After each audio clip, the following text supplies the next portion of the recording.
being involved in that, or an autoimmune response. That's all type 1 language when we're thinking about that. But now we're beginning to look at a type 2 paradigm here. This statistic right here it was pretty eye-opening to me in how to begin to think about this. The frequency of your autoimmune diabetic patients among all patients diagnosed with type 2 varies between 6 to 50% in various populations. So theoretically, potentially 1 out of every 2 of those patients. Let's just kind of split it down the middle and say a third, now around 33% there. 1 out of every 3 type 2 diabetes that you run into has autoimmune antibodies, right? And I'm going to pose this to you only based on what I see, because a lot of times I'm not catching the patient, or the patient is coming to me before they've gotten into type 2. They've got other issues going on. So how many of those in those undiagnosed, not quite type 2, that don't have a diagnosis of type 2, have issues with autoantibodies occurring? It's a pretty high prevalence. And as I was reviewing this presentation this morning, I'm going to show you how I think you can tweak this out. I was going back and looking at one of my one of my case studies, and I was like, I should have checked that patient for autoantibodies, because I bet this patient has it based on the way that these labs are presenting. So I'll show that to you, and you can follow that up in your patients. But here's something else I thought was pretty interesting, is that there's really no overt symptoms or nothing that's clinically going to differentiate whether that patient is a true type 2 or whether it's more of this LADA type presentation. It's really, you got to get into the labs and start to look at the labs to try to tweak out those differences there. What antibodies are you talking about? I'm going to get to that. Yep, we're going to get to that. Actually, here it is. So of those autoantibodies, your GAD antibodies are the ones that are most thought about here. If you wanted to search these, your glutamic acid decarboxylase is what that stands for. And if you just type in, say like you went on PubMed, you type in GAD, you're going to get a bunch of stuff coming up for GAD. GAD65 is one of the more popular ones that's researched. So you'll find a lot of studies on this. But in looking at what's being recommended here now, it's that all patients be tested for these pancreatic islet antibodies or autoantibodies at diagnosis of diabetes to differentiate. Now, these are the 2 that you're pretty much going to look for. These are most specific to your pancreas, obviously, right? These are not. And this is where that slide that I gave you, where you had dysglycemia in the middle and then you have everything around it, this is where some of the trouble starts to come in with some of those other areas that are around dysglycemia. This actually has a hand in in some of your neurodegenerative conditions as well. Kind of a way that you might want to think about this, if you've got a patient who you're just like through your history, you say, okay, they've got some dysglycemic symptoms, they're getting fatigued after meals, kind of that classic stuff, and then you start talking to them a little more and you realize that this is a pretty high anxiety, nervous patient. That's a pretty good patient to start looking for GAD antibodies on. You said neurodegenerative, aren't they calling Alzheimer's now type 3 diabetes? Yeah, we're actually going to get to that. So the GAD antibodies and the pancreatic islet autoantibodies are what you're going to want to look for on that. To show you differences here and how these break down across the different subsets of dysglycemia, you can see in your type 1, this is looking at your age of onset. Under 12 years old is pretty much where you're looking at for your classic type 1 type diagnosis. And then type 2, 50. But I mean, when you look at that now, there's some variances in that now too, because we're seeing a lot of younger people getting diagnosed with type 2. But then in this LADA here, your latent autoimmune diabetes, you're looking at probably around, 33, 34 years of age is about where you're looking at there. So if you're seeing patients that are in that general age frame, that's another rationale for checking them. But I keep going back, guys, this undiagnosed category. This is a large sector of the population. And I go back to think about my patient population when I'm looking at dealing with dysglycemia. If I statistically look at it, I bet 20% of the dysglycemics that I deal with are diagnosed as type or diagnosed as type 2 diabetes. They've got dysglycemic presentation occurring, but they're not at that disease state, so to say, yet. And if it's happening in my practice, it's happening in all your practices too. So, the presence of the GAD antibodies, just to kind of give you different concentrations of what those are going to be. Obviously, the LADA is going to be highest, but one thing that you can do if you don't want to get into testing these GAD antibodies, if you don't want to make that like your initial follow-up test, is look at C-peptide levels. Pretty much easy test to pick up from all your commercial labs there. So you can check that. If those C-peptide levels are dropping, it's a pretty good indication that those antibodies are probably starting to kick up and you're getting destruction of the pancreatic islet cells or the beta cells.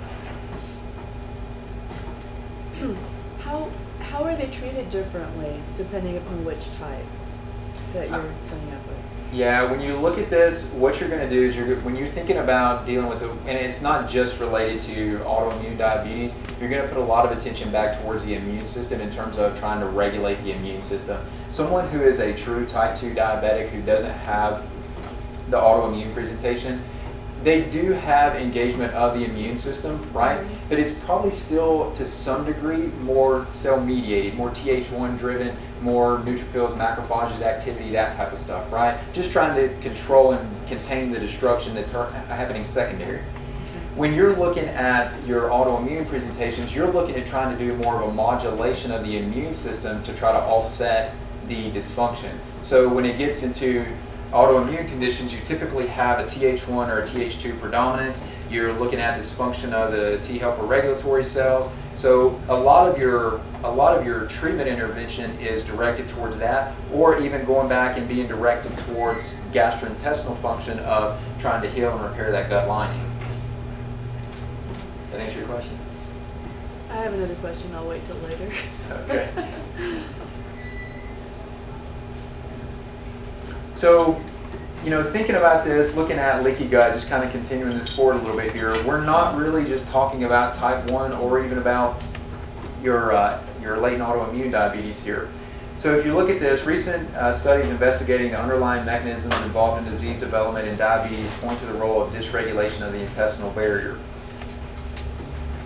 On the next slide here, given our current knowledge, we may assume that reinforcing the intestinal barrier can offer and open new therapeutic horizons in the treatment of both type 1 and type 2. So we can't just, say it's just type 1 where the gut's concerned, or it's just the LADA where the gut's concerned.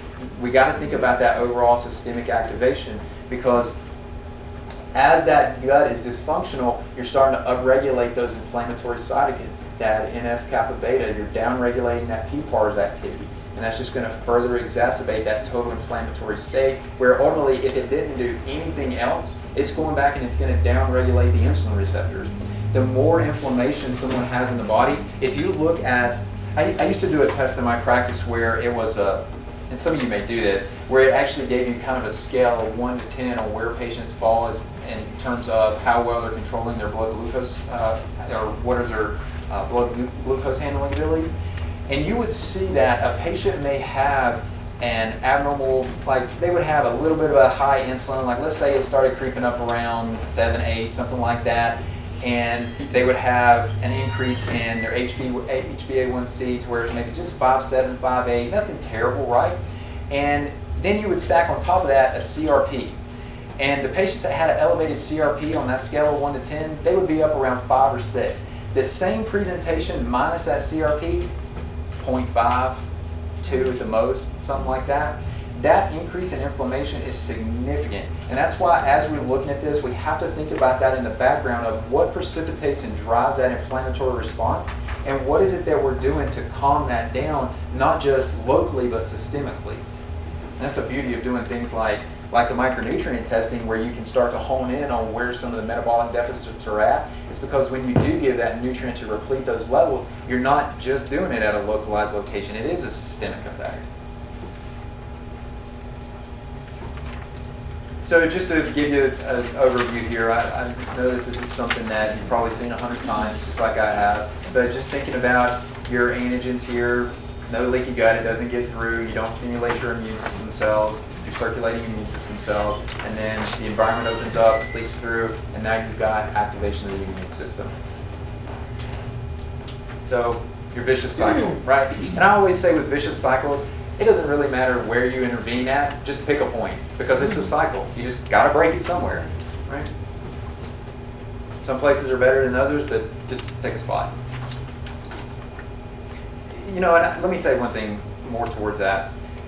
In intestinal permeability and in dysglycemia, if you're trying to pick a diet for these people, higher protein, good vegetable intake, fiber where you're nourishing the gut, where you're not doing things to stimulate blood sugar fluctuations, where you're incorporating anti-inflammatory fats. I mean, it's the same diet, right? So do you address at all the issue with GMOs and how that relates to the leaky gut and I do. Also? I do. Because when you talk about the dietary recommendations, you really need to address that as well. You have to address that, yeah. That's actually something, that very point is something probably. Oh, the question was about GMOs, or genetically modified foods, and asking, do I address that too? And I think to some degree you almost have to address it, because if you don't, you're not going to fix that intestinal permeability in a lot of patients. Yeah, I mean, the one I always think about here is corn, just because of what they did when they genetically modified corn. They basically made it where it has an inherent insecticide in it, and the way that insecticide works is it bursts the stomach of the insects that eat it. So if you think about if you're consuming a high amount of corn in your diet, we're obviously a lot larger organisms than an insect is, and we can handle a lot more insult than they can, but it's going to catch up to you at some point. So, but no, good point. So you're probably aware of I believe it was an NIH study that people that applied pesticides, I don't remember the name of the organophosphate that they used, had a 250-fold increased risk of diabetes if they applied that pesticide for 10 years. And so it's out there on golf courses, it's obviously on our shoes, we're walking on it, we're eating it, and so that's got to be a factor in terms of I don't know exactly where it fits in, whether it's more in the endocrine dysregulation or the intestinal permeability. However, they say that 19 out of 20 people will have diabetes by the year 2020, and so it's huge, and there's not enough of us to get in there and do it. So I guess I wondered if you would speak to that as well, or incorporate it into your talk. Well, and I think this is what you bring up is one of the reasons I enjoy doing this, is because it doesn't seem to matter what I get on PubMed and I start looking for. I'm like, I didn't know that. And there's just always another mechanism behind that some researcher has tweaked out on how this stuff works and how it's all integrated with each other. So I don't know that I'm necessarily the best person to specifically speak to pesticide exposure and your various toxins, but what I can tell you about that is that pretty much whether it's through, like I mentioned with the corn and how that particular protein would affect our bodies, or it's the actual pesticide residues or herbicides or whatever other toxin it is, and bogging down our detoxification systems, where we're putting more demand on your biotransformation in the body. And you can actually see that in the micronutrient testing. You can see where patients are starting to bog down their hepatic function.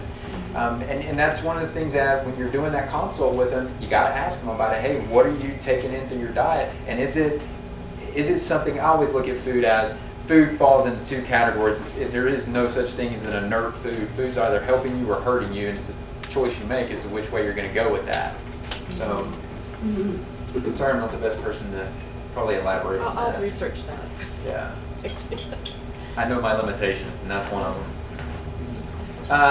This is one of the more common ones that we probably run into. This one's pretty easy to pick up. Just if you're doing standard chemistries, looking at liver enzymes, a lot of times you'll see that this one will start to elevate. But you're getting the deposition of your fats into the liver tissue. You've got your non-alcoholic steatohepatitis here. The part that I like about this, and where you can begin to go back and correlate this with the micronutrient testing, is looking at your fructose sensitivity marker. I have a slide that will deal with this in more detail a little bit later, but when that marker starts to become deficient, that's telling you that patient has got an overload in their ability to metabolize and process fructose. They've overburdened or overwhelmed those aldolase enzymes. So it just can't keep up. Those enzymes can only work at a certain rate. And if you look at how all this begins to play out, where I think we'll probably put most of our attention is going to be down through this section. Once you've got that initial insult in the liver and you're driven towards a non-alcoholic steatohepatitis here, now your detoxification systems begin to bog down. You're increasing oxidation, and oxidation turns around and just gives you back more inflammation, which continues to further bog this down.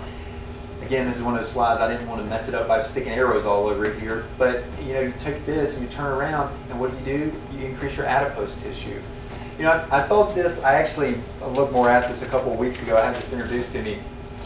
When you look at adipose tissue, there's a whole, if you look at your cytokines, you can take your cytokines and break them down into different subsets. But you've got one of those subsets that you have are your adipokines, or adipokines, yeah. Basically, those adipokines are going to be upregulated by things like that nuclear factor kappa beta we talked about a little bit earlier. So literally, again, thinking that this is not dormant tissue, you increase those inflammatory proteins, it begins to go back and act on this, and you literally see an increase in the activity of that fat tissue. We've all done it with our patients where you take them away, you take something that is significantly inflammatory away from them, and you see their weight just drop down immediately. A large portion of what's happening there is that you're decreasing those inflammatory signals going back to the adipose tissue, and it's dropping the activity of that adipose tissue. But again, that can be driven by NASH. This was what was brought up earlier about type 3 diabetes. So this is a fast-growing segment of the population. And I'll tell you, the thing that I always ask every new patient to let me know how far I need to go down this road with them is, how's your memory? Now, a lot of times patients will just flat out tell you, well, my memory's pretty poor. And if they tell you, it's not too bad, I start questioning them further on that. So if you walk into a room, do you forget why you walked in there? Do you forget where you sat stuff down at? If you see somebody that you know, but you can't recall their name, does that happen to you? Those are follow-up questions that you want to ask. And don't get me wrong, guys. I mean, yeah, exactly. And you have to differentiate at that point, because how many people just in this room today did you shake their hand and were introduced to them, and you look at them and you go, I don't know your name. Yeah, I mean, it happens, right? But the differentiating point there is it somebody that they should be familiar with, and they'll know. You can just ask them, hey, do you think you know them, or should you know them, and you just can't recall their name? You have trouble with name recognition or name recall. But that'll lead you down this trail of dysglycemic neurodegeneration here, what's also being termed type 3 diabetes. And basically what you're looking at here is that several research groups have begun to associate those two, and the relationship is so close that they're beginning to rename this. Okay? So this is pretty significant. And if you think about, and you can see this is pretty recent information, if you begin to think about looking at the progression with that CDC slide we went over very early on, with the progression of how fastly diabetes is increasing in the population, the neurodegenerative conditions aren't far behind that. The graph of that doesn't look that dissimilar to that. And this is one of the reasons why. One of the things I want you to take away from this, and this may be something that changes in the future, but at least to the point that I could find it when I tried to research it for you, is this is pretty much about Alzheimer's. It's not really about Parkinson's. Even though Parkinson's is a neurodegenerative condition, even though it has inflammation at the base of it, the correlations just aren't there. The links just aren't there to the degree that they are with Alzheimer's. So, we do have to differentiate those two conditions.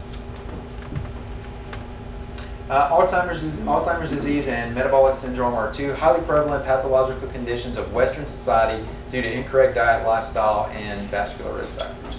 So we got a lot to work on there, right? I mean, if you didn't do anything but help a patient work on these two things, you'd be busy.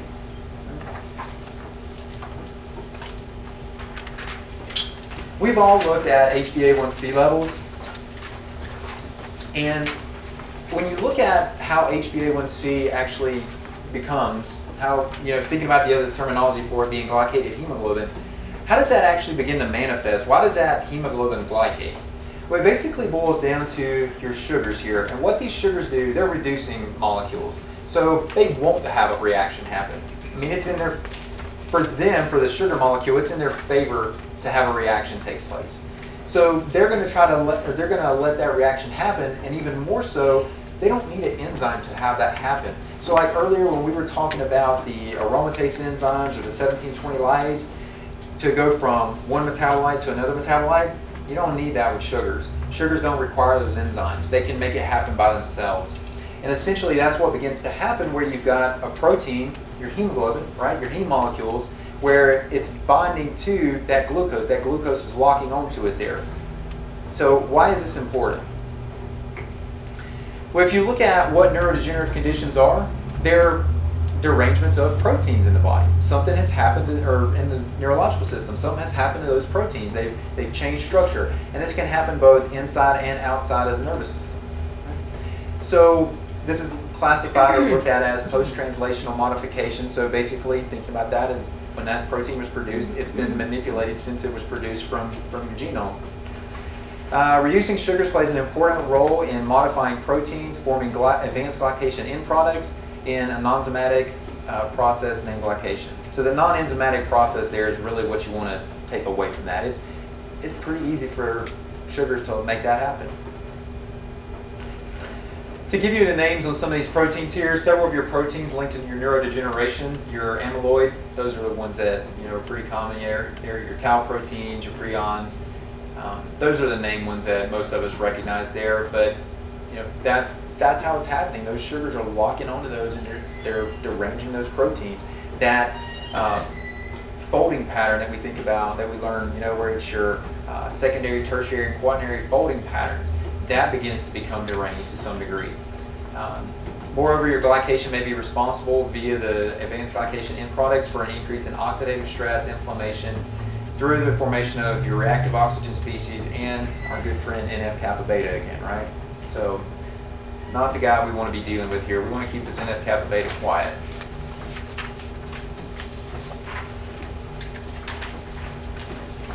This is looking into type 1 diabetes here. Research studies carried out in children have shown both metabolic and morphological changes. So not just biochemical, but also changes in the structure there. And what's important about this is, if you think about type 3 diabetes, if you're getting into that terminology, we kind of think about that as being more of a hyperglycemic state. Well, this study actually says, don't just think about it hyperglycemic, it's also hypoglycemic as well. So we have to think about both ends of the spectrum there. And I just put a couple of other things in here I wanted to highlight just to kind of give you an idea of what is out there. You've got prediabetes, brain aging, and cognition. So we're seeing an evolution in this and our understanding. And then there's the named condition of metabolic cognitive syndrome here. So our definitions on this have changed, and this is the way that we have to begin to think about this. We can't just be as kind of where we've always been of type 1 and type 2. We've got the type 1 and type 2, but we've also got the confirmed type 3 now. And then we've got this mixed type, whether you want to call that mixed or type 1.5 or LADA or however you want to label that. But this is one that has to be considered as well now also. And I take us back to this particular slide, just again to show you the interactions and the complexity on this. I actually have a pared down version of this that is more in lay terminology that I use with patients, and it's been a real asset. I just did it because I wanted to help the patients kind of understand what I was talking to them about that day, but it's been a real asset. So that may be something you want to do as well. Is that in there? Can you send us that The pared down version is not in there. You can send it to me. Would you send it to us? I'll send it to Lynn and she can distribute Make it out sure to everybody. everybody has their email on here. I'll pass this around. Okay, so now we're going to change gears a little bit. So that's the why. That's why you have to think about dysglycemia in a little bit different mindset than maybe what you have in the past. Does anybody have any questions at this point on anything? We're all good? Okay.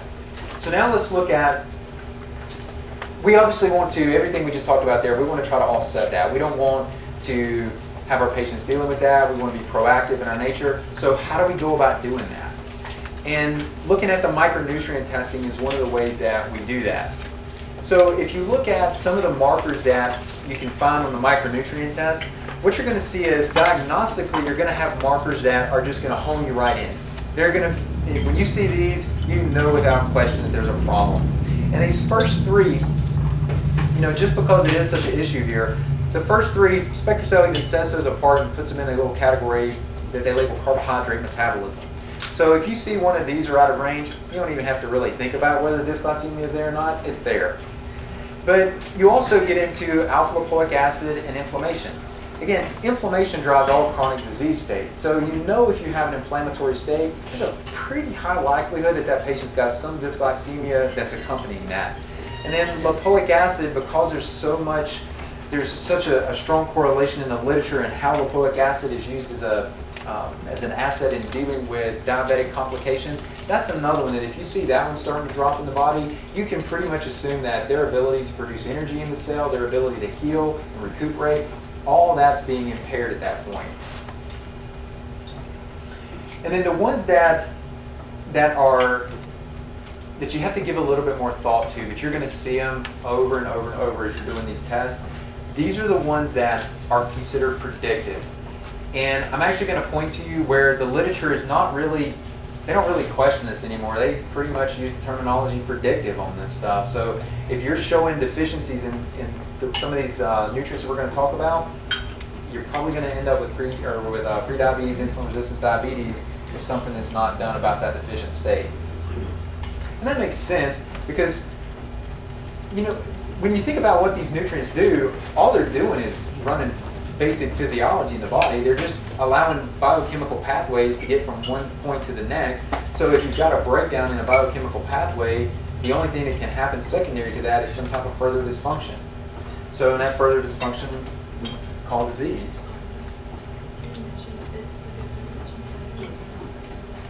I'll mention it in a minute. Yep. So let's look at physiologically where these nutrients actually begin to have a role at. So just going back through some basics here, you've got your insulin interacts on your insulin receptors. You get a stimulus to the GLUT4, and then these GLUT4 receptors allow glucose into the cell. So you got energy production, or you've got a precursor for energy production as long as it runs through all those energy production pathways efficiently. But then you have this interesting molecule called a glucose tolerance factor. And glucose tolerance factor interacts on these insulin receptors. It's a lot of what makes these insulin receptors do what they do. And if you look at what they're dependent on, they're dependent on B3 and chromium combined. Now, one of the things that I want you to take away from this, and then we'll talk about this on the next slide, is that in that carbohydrate metabolism section, you're going to see just chromium is listed in there as the main nutrient that affects the glucose-insulin interaction. And don't get me wrong, it by far has the most significant impact on that. But when you see, if you've got, well, let me save it for the next slide. I'll show it to you in an actual diagram here, or in an actual slide. Remember earlier when I told you that when your patients are insulin resistant and they start getting tired after they eat? Here's why they get tired after they eat. If this glucose can't go into the cell, if it's not going in here, it's staying out in the blood, right? And what's going to happen with that is it's either going to bind and manipulate a protein, and you're going to get your glycation end products, or your body's going to take that and try to put that into some type of fat storage somewhere. Fat storage, lipogenesis, is a very energy dependent process. So the reason that they'll eat and then they start getting tired right afterwards is because their body can't do anything with the glucose that they just consumed, and now it's trying to figure out where to put that, and it's trying to put it into fat tissue. And it's very energy dependent. Now, back to B3 and chromium here. Looking at the two of these together, you can see kind of our date on this. So glucose tolerance factor, a complex of chromium and nicotinic acid. So it's really dependent on both of these, not just one or the other. The data suggests that inability to respond to chromium supplementation may result from suboptimal levels of dietary nicotinic acid. Okay, I want you to remember that because you're going to see that pop up at some point, and this is what it's going to look like. You're going to have a normal chromium, you're going to have an insufficient glucose-insulin interaction. And you can begin to think, well, that's not my typical scenario there. So where do I look? You look back to your B3 on this, because remember, glucose tolerance factor requires both of these to function adequately. And looking at that and thinking about that, if you have adequate chromium there, or even if adequate chromium is there and your glucose insulin is dropping down, and the B3 is not there to carry out the rest of the load for that glucose tolerance factor, you can basically think about that as being predictive for the development of diabetes if you don't influence that glucose insulin interaction. Looking at some of these nutrients to help regulate insulin, some of your minerals here, you've got your zinc, magnesium, copper, and you've got more of your vitamins over here with your D, C, and your panthenate or B5. So let's talk about zinc. When you look at what zinc does in terms of glucose regulation, it really boils back down to insulin. And when you look at this diagram, this central point right here, that little dot, you could put that as zinc.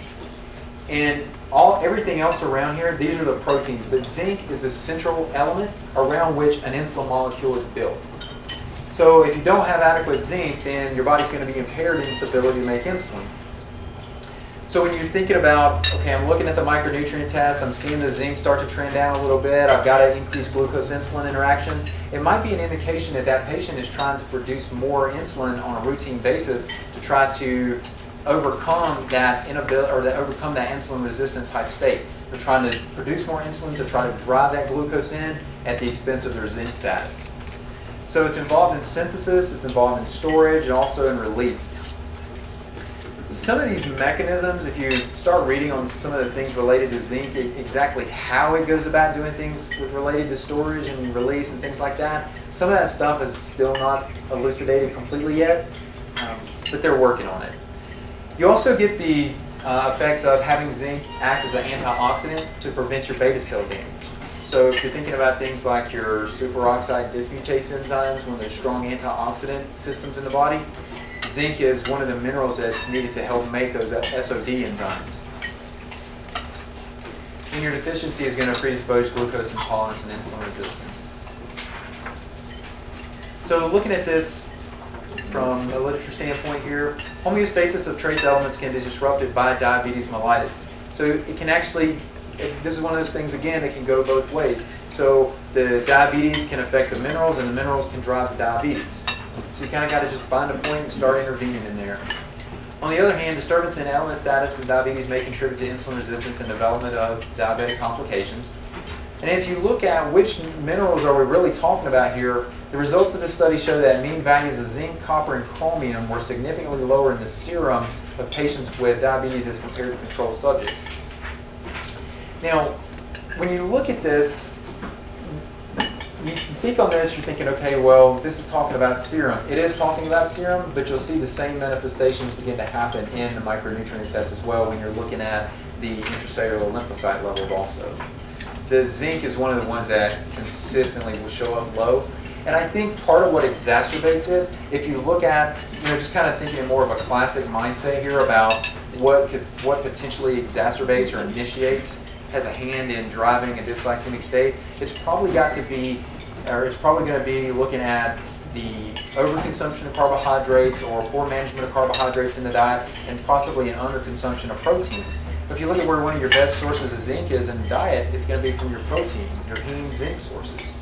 So that could just be a compounding factor there. Magnesium. So this is pretty much what we know about magnesium. I'm gonna kind of summarize these few slides for you guys. We know it has a hand in diabetes. We don't really know how it has a hand in diabetes, but we know it has a hand. And if you look at what mechanisms we do know where zinc can be magnesium can be a factor, magnesium has the ability to act as an anti-inflammatory agent on its own. Okay, so that's one possible mechanism. I didn't put anything in here related to that, but that's one mechanism. But I'm going to propose a different one to you that I think is a little bit more novel. Everybody familiar with telomeres? Right? So the ends of your genetic material, the ends of your chromosomes, your telomeres, you want to keep those things nice and long. The longer they are, the better your biological age is over your chronological age, right? So you're aging at a nice pace as compared to your actual chronological calendar age. So this is what we know about this, though, in terms of glucose regulation and telomere activity. As your telomeres get shorter, your beta cell activity becomes less efficient. So it predisposes you to diabetes just by virtue of those telomeres beginning to shorten. Okay? So inherently, just if we don't go any further than that right there, we want to think that whatever we can do to maintain the activity of those telomeres, we want to try to do that. Right? Well, lucky for us, we have a God-given innate ability in our bodies to make that happen.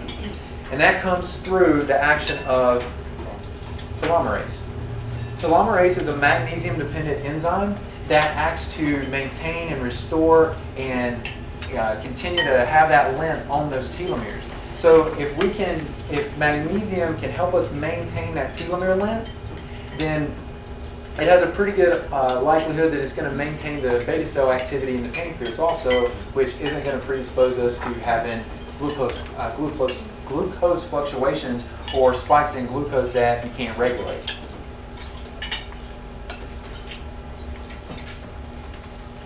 And just again to kind of show you that it's one of those things that we know there's a link there. Our findings suggest a significant inverse association between dietary magnesium and metabolic syndrome and its components. So magnesium goes down, likelihood for metabolic syndrome is going up. Looking at this one, diabetes mellitus is associated with alterations in the metabolism of copper, zinc, and magnesium.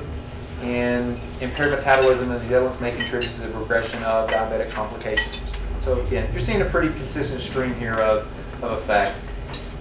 Now, one of the things I want to point out on this, if you look at the 2 slides ago, or 2 or 3 slides ago, where we talked about magnesium, copper, and zinc, as well as iron, that particular study actually highlighted the fact that low copper levels would exacerbate the presentation of diabetes or put you down that trail. This one doesn't suggest that. This one has a different presentation with regards to copper.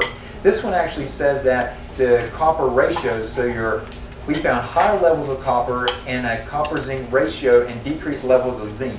So you're actually seeing a change in the ratios and not so much whether it's just high or just low. So